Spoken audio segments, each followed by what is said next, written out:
there, you're welcome to Priscyzion's channel, where we discuss love, faith, and everything between. Today, I want to talk about 3 interesting facts you are lazy to Google about. Let's get it started.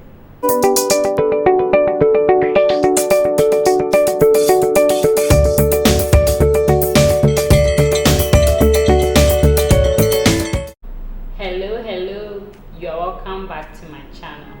Yes, so today I said we are going to talk about some 3 interesting facts or things you are lazy to Google about. So I'm here to help you talk about them, or maybe help you understand what you didn't Google about. Let's start. So what are the things that you should have Googled about that you didn't? So one of them is knowing what a blue passport is. Yes, a blue passport.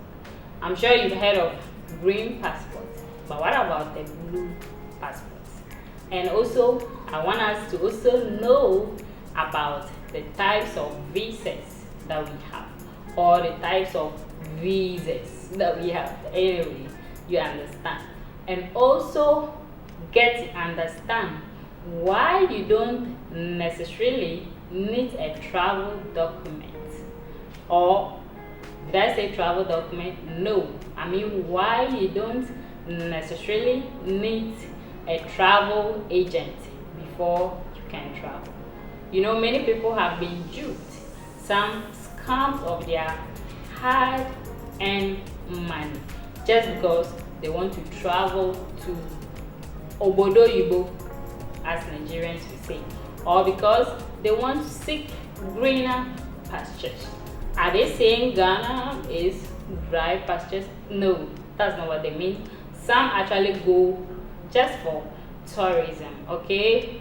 Some go for visiting pleasures. That is it. But it would be nice to work abroad, especially if you have a working permit. We are going into those details. Let's get started as usual. But please like, share, and subscribe. Also remember to drop your comments and also share. Share. We are one big family and I want us to grow. We have to grow, okay? Help us grow. We are one big family. Thank you. So, what is a blue passport? A blue passport is a passport that is issued to people that seek refuge or an asylum. Yes, you heard me. You know, some people always say, I have a blue passport. But anyway, I have to clarify this. A blue passport in a different country might mean something else. So I can't generalize it. But the Geneva Convention, or the Geneva Convention that was held, had over 100 countries that will issue blue passport to people that are seeking refuge or an asylum. But before you get the blue passport, you need to apply. Yes, you need to apply.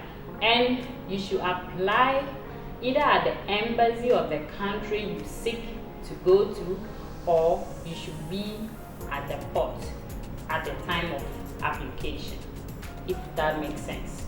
So it has about, you can travel to over 100 countries with it. Yes. So the countries that issue that blue passport, first of all, one of them is Germany. Germany has that blue passport. Yes. But you should know that if you have a blue passport, you cannot just get up and say, I'm going back to my country. No. You say you are seeking refuge. You've been given a passport that will help you stay.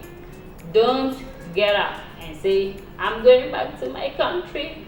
Maybe you've missed gobe. Do you know gobe? It's my delicious food, though not my favorite.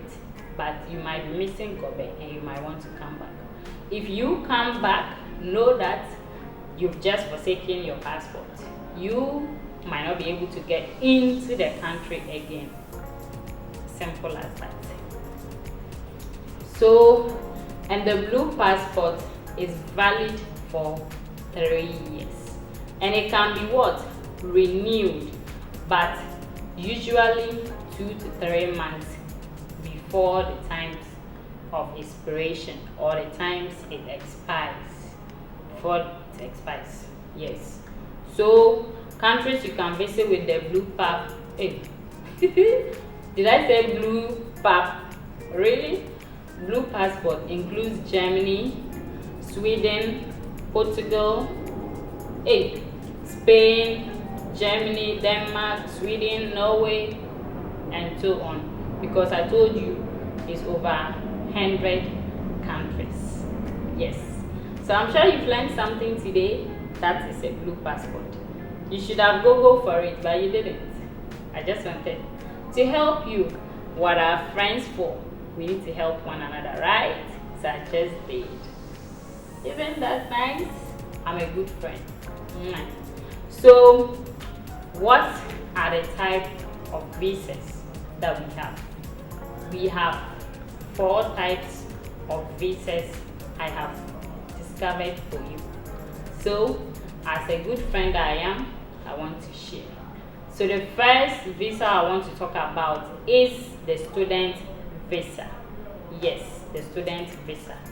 You know, the student visa helps you to be able to study abroad or study in a different country.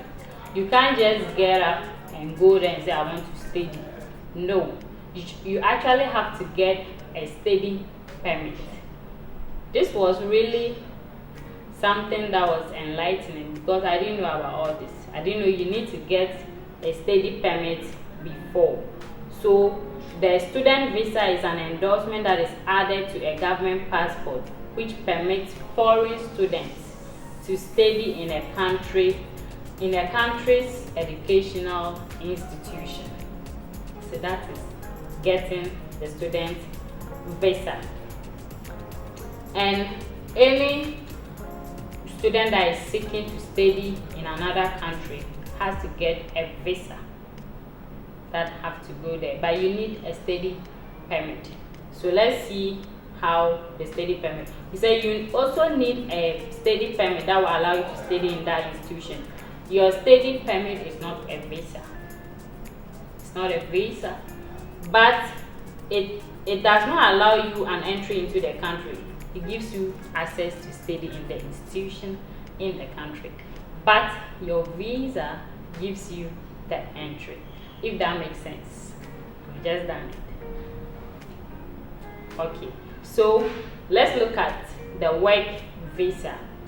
Work visa is what helps you to be able to work in a different country. It's as simple as that.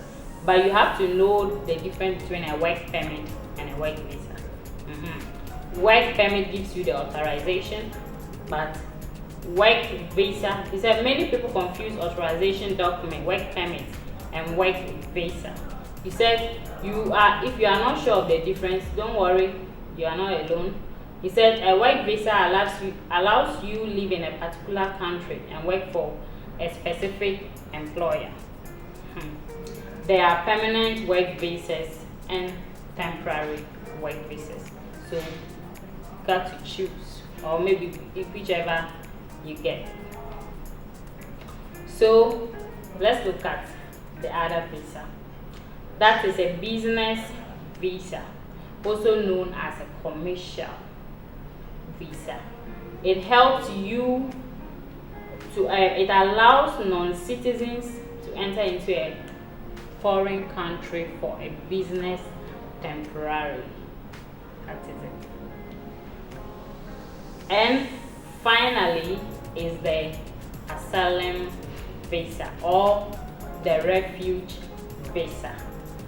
This visa is a form of protection that allows an individual it's a form of protection that allows an individual to enter into a different country.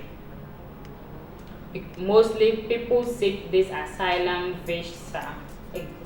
Let me take my time. Asylum visa, because if they think there's any harm or persecution they are facing in their original country. Yes, so that is it. And it helps you stay without being deported to your original country. So you apply for a refuge visa. Yeah. So finally, why you don't need travel agent before you travel? Why you don't necessarily need a travel agent before you travel? This is because go directly and apply. Go to the embassy. Every country have an embassy. Just go to the embassy to avoid being scammed or to avoid stories that touch the heart. So go to the embassy, or if it is the institution you want, school, call the school or go to their website. But in case you need to meet a travel agent, maybe just for some documents, but not because you think they can maybe help you travel very fast. If you are very desperate with them, they can scam you. I'm sure you've learned a lot. Thank you, students, and have a lovely day. Bye bye. I love you. Mwah.